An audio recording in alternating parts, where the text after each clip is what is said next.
Nalubog din sa rumaragasang baha ang ilang kalsada sa Batangas. Pati mga troso mula sa bundok, inanod at humambalang sa mga daanan at bahay. At live mula sa Lemery, Batangas, nasa frontline ng balitang yan si Gary De Leon. Gary, kumusta na ang panahon dyan sa mga oras na ito?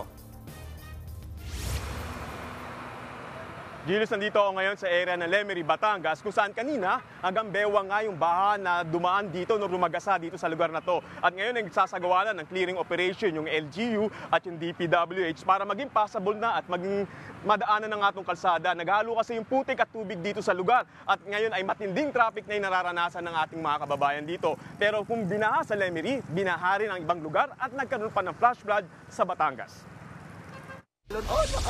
Nagmukhang ilog ang kalsadang ito sa barangay Malinis, Lemery, Batangas sa lakas ng ragasa ng tubig. Ganyan ang sitwasyon sa lugar, kasunod ng halos walang tigil na ulan mula pa kaninang umaga. Sa ilan pang kalsada, kitang hirap ng dumaan maski ang mga malalaking truck.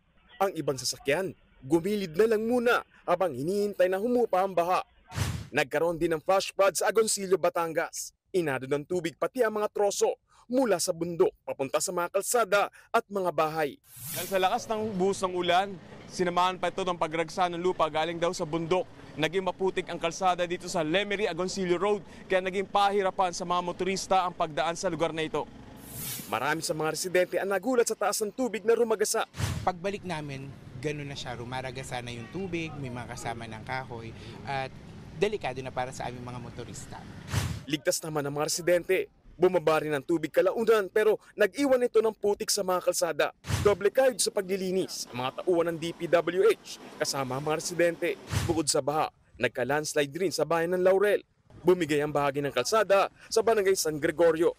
Kinordon na ang nasirang lane.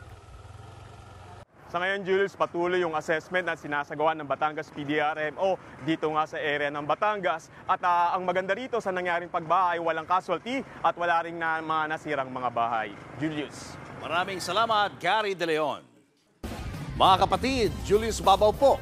Para sa komprehensibo at makabuluhang balitaan at talakayan, mag-follow at mag-subscribe na sa social media pages ng News 5.